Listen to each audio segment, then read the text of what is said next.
Hey there, everybody. Jeff and Kim Jakes here, coming to you live. Hello. Because we are getting ready for an epic journey and there's a lot of details to plan for. So today's Travel Tuesday is our awesome accountability. Actually, you guys are creating the accountability for us. We were scurrying around because we made a promise to ourselves that we're going to learn all about banking, and we procrastinated it for a good couple of days, and this morning and yesterday just really banged out some good research. So thanks for being the accountability. And also, as you're listening to this information, just know we're seeking information. So if you know more than we do, we love you sharing information with us about that, because some of the things that we learned this week were kind of, it's not the fun, sexy part of travel. It's not like the where do you want to go, what do you want to eat. It's the how do you want to make sure you don't lose money along the way. So yes. Do you want to chat a little bit about what you've learned, or do you want me to hop into like some of the key categories that we...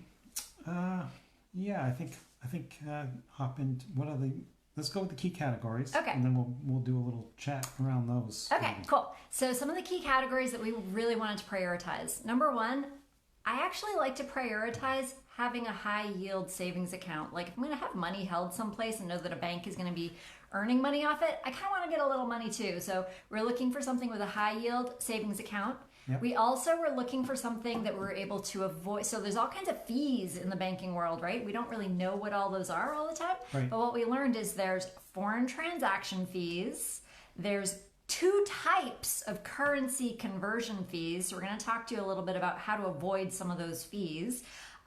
There's ATM fees. So like you're just looking to draw out $100 and like suddenly you're getting like $10, $15 charge to gain access to that. And then, those are some of the key categories that we looked at. Yeah. So it's kind of two different topics. One is what do you do with your money? Yeah. At home? Where do you put your money? Yeah, because we were typically using... So you can access it and leverage it, and make a little bit of passive income off of it. And one thing I'll say about credit cards too, now we're looking at trying to figure out the right credit card to use. We figured out a while ago, we were taught to what I call play the cards. And so it turns out there's a lot of things you can pay for with a credit card and earn. So say you're planning on taking a trip a year from now. Get your credit card now, get a United card or whatever airline you love, and then start paying for things with that credit card and earning miles. You can get a flight. Mm-hmm. You can earn yourself a flight. You can pay for things like your taxes. Yeah, you can pay for your taxes. Weird stuff like that. Yep. Big annoying bills that you're gonna write a check or pay cash or whatever. Pay with the credit card. Pay it off at the end of the month. Mm-hmm. So that's unrelated but related. Yeah, it's unrelated but related, and it's saving money because you're getting a free flight. Yeah, if you're going to be holding money and spending money, you want to save money while you're doing it, right? Yeah. So like the foreign transaction fees, little simple hack is just look at your card's rules. It clearly states if there is or is not foreign transaction fees. So they're usually an average of 3%. So just look for a card that says no transaction fees. Now the currency conversion fees, here's the deal. You're actually in control of one of them. If you're traveling overseas and the merchant or the ATM machine says, would you like to see what this would be in US dollars? Say no. No. Because that actually, for the convenience of seeing what that is in your own currency, you're actually paying a pretty high rate. Like let's say you're at a restaurant, they're doing great service. They're saying, hey, here's a great, I'd like to do this fee for you, this transaction fee for you, so you don't need to worry about it. Well, actually worry about it. Always pay in the currency that the country has. Yeah. Otherwise, they can jack up fees and jack up rates. So that's a really simple hack. And then the currency conversion fees, little known fact, you can just ask the company what they are. It's an average of 1 to 10%. That's a huge difference. So look for the MasterCard, Visa tend to be around more 1%. And that's the fee. You're using your credit card in another country and they're converting it to your currency. And one of the things we've learned when you go to another country, take some of your own currency with you and take some of the currency of the country you're going to with you for when you land on the ground.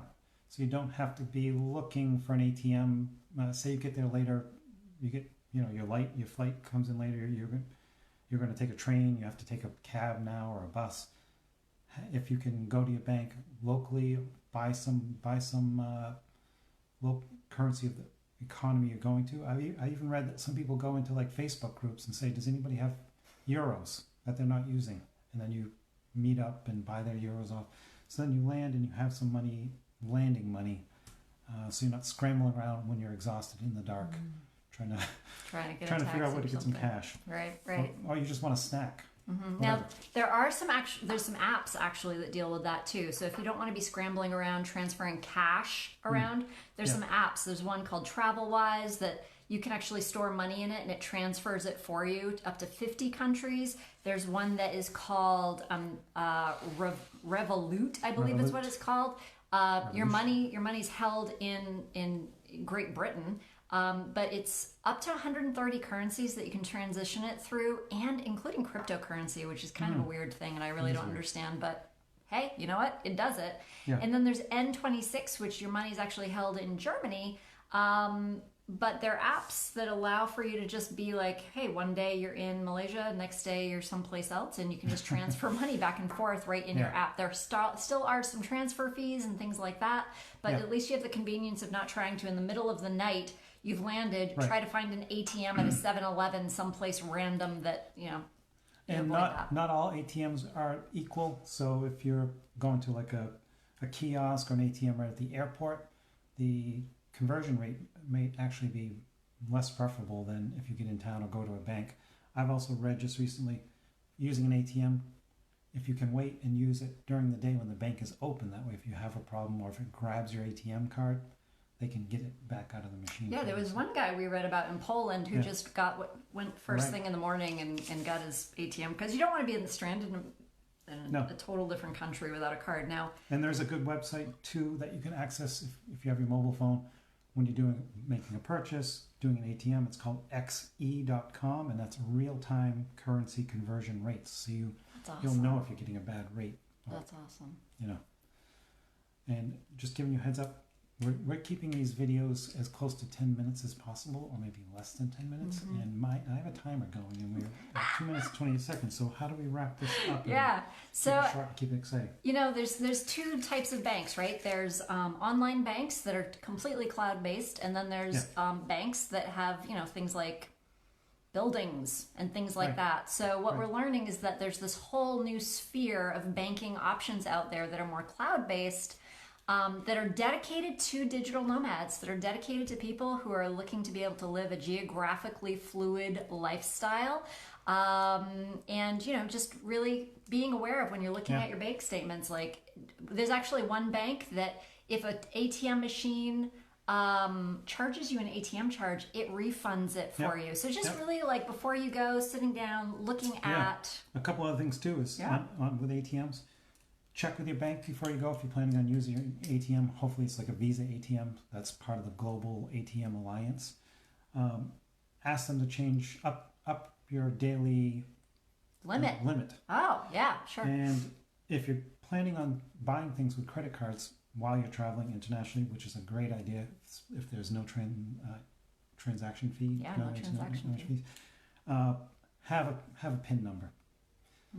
Because you might even have to use a PIN to make a purchase in a store, but definitely if you're using it at an ATM to get cash or whatever, you're going to have a PIN. So, and that they send to you in the mail. So don't wait till the last minute. Yeah, you can't be like sitting someplace outside of the country and then say, "Oh, I need a PIN." Like, my dad actually, we went to Japan with my father, and we learned, he doesn't have a PIN. So it's not something that you automatically get with your credit card. You actually have to think ahead and ask for it. So that was a little moment that we had. So, anyways.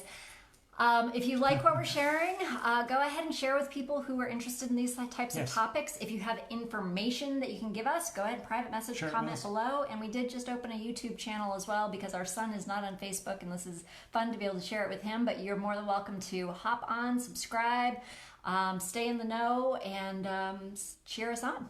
Goodbye. Bye.